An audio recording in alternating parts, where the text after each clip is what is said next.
मुझे एक एतराफ़ करना है। मैंने हमेशा आपके लिए एक अजीब सा जज्बा महसूस किया। यानी आपकी इज्जत करता था मगर डरता भी था। काफी अजीब है ना ये।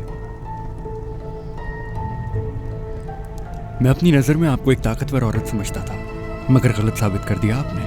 आप तो इंतहाई बुज़दिल औरत निकली। मेरे बाबा को जान से मारने की कोशिश की। मुस्तफा, तुम मेरे शौहर के बेटे हो, इसी नजर से देखा मैंने। हमेशा तुम्हारा साथ देने की कोशिश की।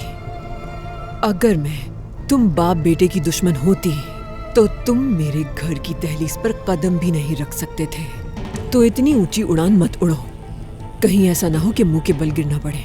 मुंह के बल तो आप गिर गई हैं रोशन साहिबा। आपकी नीयत क्या थी ये मुझे नहीं पता, मगर आपने गलत आदमी का इंतखाब किया। आपको ये अंदाजा होना चाहिए। बच्चों पर जुल्म करने वाला एक इंतहाई जालिम और बदतमीज शख्स है वो बतल। मैं उसके साथ रहा हूं उस वक्त तक जब तक मैंने उसके जुल्म से थक कर उससे जान छुड़ाने का फैसला नहीं किया।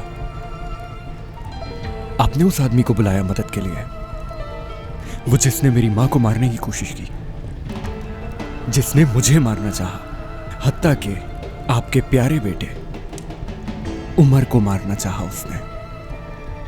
तो सुन लो, उस आदमी से मुख्तलिफ नहीं है तुम्हारे बाबा, क्योंकि मेरे बेटे पर बहुत ज्यादा तशद्दुद करता था वो। मैं समझा नहीं कि आप मेरे बाबा की बात कर रही हैं। हाँ, उज़ैर कोरमान की बात कर रही हूँ तुमसे। उमर से पूछना कि बचपन कैसा गुजरा उसका, बताएगा तुम्हें। आप कहना चाह रही हैं कि मेरा और उसका बचपन एक जैसा रहा है।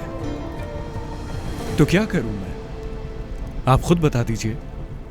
बाबा को छोड़ दूं मैं अपने? क्या करूं? नफरत करने लगूं उनसे, दुश्मन बना लूं? अपनी जिंदगी में एक भी दिन ऐसा गुजार सकता हूं जिसमें कोई दुश्मन ना हो मेरा?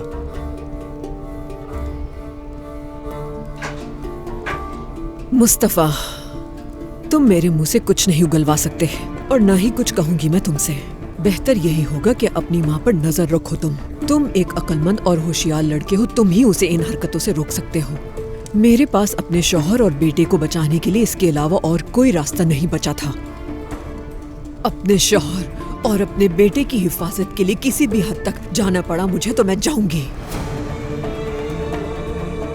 अब जाओ यहाँ से।